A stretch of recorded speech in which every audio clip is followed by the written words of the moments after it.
Assalamualaikum warahmatullahi wabarakatuh. Ketemu lagi dengan Bapak pada media pembelajaran PAI. Ya, untuk kesempatan kali ini kita akan belajar PAI kelas. Nah, sebelum pembelajaran, mari kita berdoa bersama-sama. Mudah-mudahan apa yang kita pelajari itu bermanfaat untuk kita semua. Allahumma amin. Nah, ayo kita berdoa bersama-sama. A'udzu billahi minasy syaithanir rajim. Bismillahirrahmanirrahim. Raditu billahi rabba wa bil islami dina wa bi Muhammadin nabiyya wa rasula. Rabbi zidni ilma warzuqni fahma bi rahmatika ya arhamar rahimin. Amin. Alhamdulillah kita sudah berdoa. Yang selanjutnya mari kita masuk ke materi pembelajaran pada kali ini. Kita akan belajar Pendidikan Agama Islam dan Budi Pekerti kelas 6, yaitu materinya pelajaran 5. Judulnya Keteladanan Rasulullah Shallallahu Alaihi Wasallam dan sahabatnya. Submateri yang kedua, kisah teladan sahabat Rasulullah Shallallahu Alaihi Wasallam. Sebelum masuk ke pembelajaran, Bapak ingin sampaikan ya tujuan pembelajaran kita kali ini. Nah, yang setelah melaksanakan diskusi dan mengerjakan LKPD, siswa diharapkan dapat yang pertama meyakini terhadap kebenaran kisah sahabat Nabi Muhammad SAW yang kuat. Yang kedua mengimplementasikan sikap jujur berani dalam kehidupan sehari-hari. Yang ketiga mengemukakan kisah Abu Bakar As-Siddiq, Umar bin Khattab radhiyallahu anhu, Utsman bin Affan radhiyallahu anhu, dan Ali bin Abi Thalib radhiyallahu anhu dengan benar. Yang keempat, memaparkan keberhasilan Abu Bakar As-Siddiq radhiyallahu anhu, Umar bin Khattab, Utsman bin Affan, dan Ali bin Abi Thalib selama kepemimpinannya dengan benar.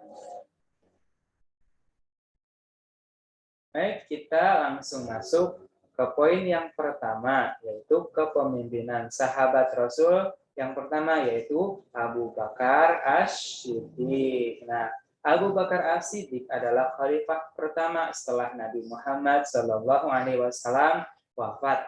Nah, lengkap beliau adalah Abdullah bin Abi Quwafah At-Taimi.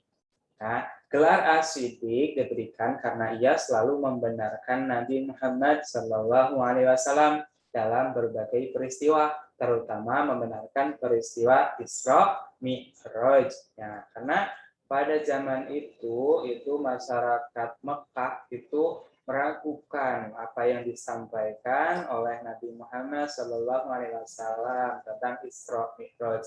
Nah, Abu Bakar termasuk orang yang pertama itu percaya dengan 100%.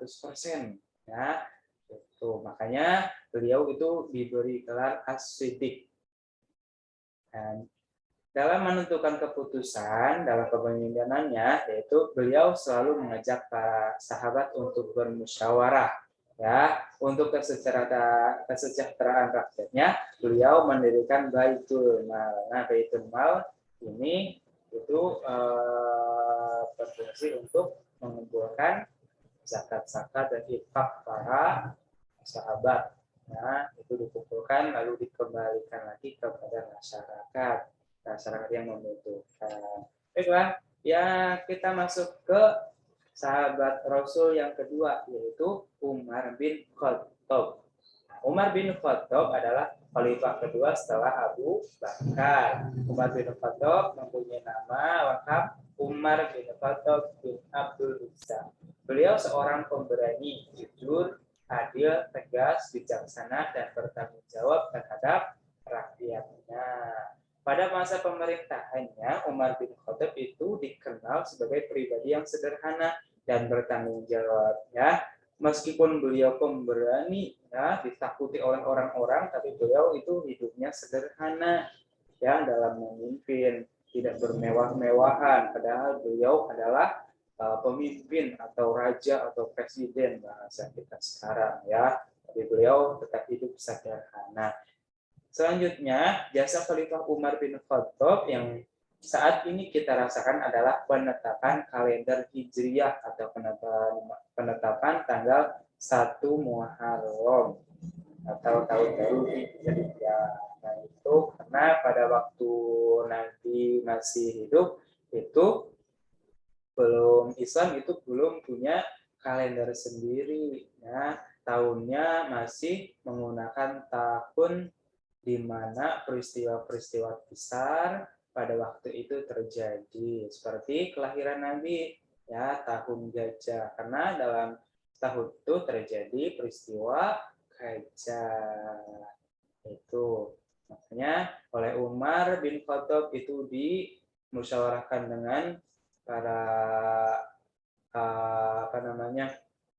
orang-orang, para ulama untuk membuat kalender sendiri. Baik, lanjut ke sahabat yang ketiga, kepemimpinan Utsman bin Affan. Nah, di sini Khalifah Utsman bin Affan memerintah selama 12 tahun, dari tahun 644 sampai 656 Masehi. Beliau dikenal sebagai orang kaya dan dermawan. Nah, tadi yang kedua itu Umar itu sang pemberani. Nah, kalau yang ini Utsman itu adalah orang yang kaya raya, saudagar, tapi beliau itu sangat dermawan.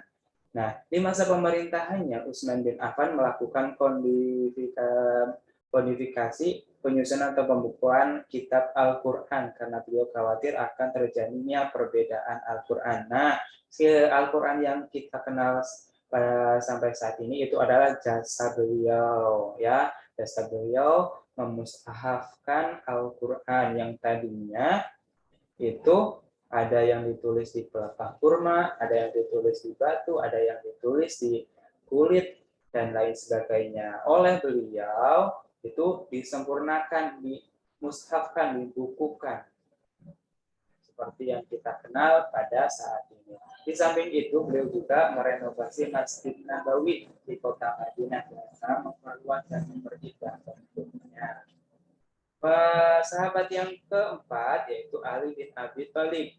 Nah, Ali bin Abi Thalib adalah salah seorang Khulafaur Rasyidin yang terakhir ya, yang keempat. Ali merupakan anak dari paman Rasulullah Shallallahu Alaihi Wasallam yaitu Abu Thalib yang selalu membela dakwah Nabi Muhammad Shallallahu Alaihi Wasallam. Masa pemerintahan Ali kurang lebih selama 5 tahun, yaitu tahun 656 sampai 661 Masehi. Ali bin Abi Thalib adalah seorang pemberani. Selain pemberani, Ali bin Abi Thalib juga seorang pemimpin yang peduli terhadap pendidikan.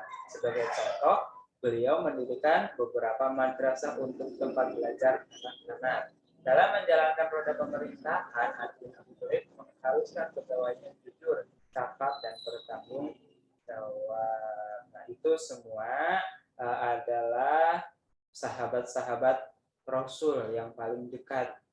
Nah, kita kenal Khulafaur Rasyidin, itu 4, Abu Bakar As-Siddiq, Umar bin Khattab, Utsman bin Affan, dan Ali bin Abi Thalib.